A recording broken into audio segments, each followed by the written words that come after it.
इस वीडियो में बात करने वाला हूं रेलवे सेक्टर की एक दिग्गज company RailTel corporation of India limited की, जो कि रेलवे में टेलीकॉम सर्विसेज प्रोवाइड कराती है। अगर इसका करंट प्राइस देखें 354 का है और ये स्टॉक 52 वीक हाई से अपने 31% का डिक्लाइन कर चुका है।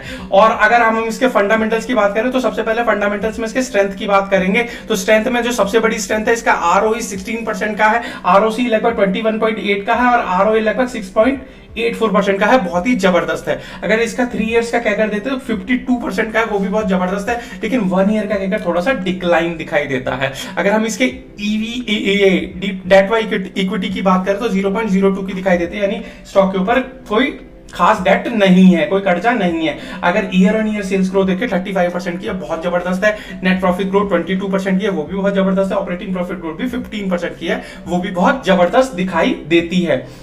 और अब अगर हम इसके CFO by NF की बात करें वो भी ठीक ठाक सा दिखाई देता है। CFO by EBITDA की बात करें वो भी बहुत अच्छा है।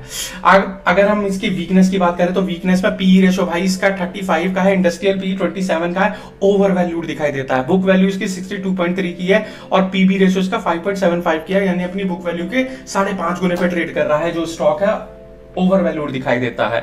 इंट्रिंसिक वैल्यू के हिसाब से भी 241 की है और स्टॉक का प्राइस चला 354 पे, यहाँ पे भी ये ओवर वैल्यूड दिखाई देता है। लेकिन फेयर वैल्यू के हिसाब से ठीक ठाक है। 351 की फेयर वैल्यू है और 354 का जो करंट प्राइस है वहां पे ठीक ठाक दिखाई दे। RSI का लेवल 22.9 का है, यानी ओवरसोल्ड जोन में है। बीटा 1.86 है, यानी स्टॉक के अंदर वॉलेटिलिटी बहुत हाई लेवल पे है। पेट्रोस्की स्कोर 6 है, कुछ खास नहीं है।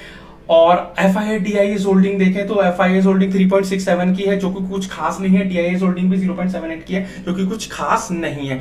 अब अगर हम इसके ट्रेंड एनालिसिस को देखें तो ट्रेंड एनालिसिस में भी ये 1 डे में कुछ खास नहीं कर रहा, 1 वीक में भी कुछ खास नहीं कर रहा है, 1 मंथ में भी कुछ खास नहीं कर रहा है, 3 मंथ में थोड़ा सा ठीक ठाक रिटर्न है, 1 ईयर में फिर ये -28% नेगेटिव है। 3 इयर्स का इसका 254 का रिटर्न है, वो बहुत जबरदस्त है। 5 इयर्स का डेटा है नहीं। अगर हम इसका SWOT एनालिसिस को देखें 15 की स्ट्रेंथ है, 5 अपॉर्चुनिटीज है, बहुत जबरदस्त है, 7 वीकनेस है और 3 थ्रेट्स है इसके अंदर। तो SWOT एनालिसिस के हिसाब से भी बहुत जबरदस्त है। ड्यूरेबिलिटी स्कोर 65 का है, बहुत अच्छा है, लॉन्ग टर्म में अच्छा कर सकता है। वैल्यूएशन स्कोर 38 का है, यानी कि ओवर वैल्यूड दिखाई देता है, जैसा कि नंबर से ही पता चल रहा है। मोमेंटम स्कोर 42 का है, यानी मोमेंटम भी कुछ खास नहीं है RSI से जो पता चलता है। तो ओवरऑल स्टॉक अच्छा है, लॉन्ग टर्म में अच्छा कर सकता है, पर ओवर वैल्यूड है। और अगर आप मेरे चैनल पर नए हो तो यार चैनल को सब्सक्राइब करना ना भूलें। और अगर वीडियो में दी हुई जानकारी आपको अच्छी लगी हो, वैल्यूएबल लगी हो, लाइक और शेयर जरूर करें। स्टॉक मार्केट से रिलेटेड या पर्टिकुलर इस स्टॉक से रिलेटेड आपका कोई क्वेश्चन है तो उसे कमेंट बॉक्स में जरूर लिखें। So thank you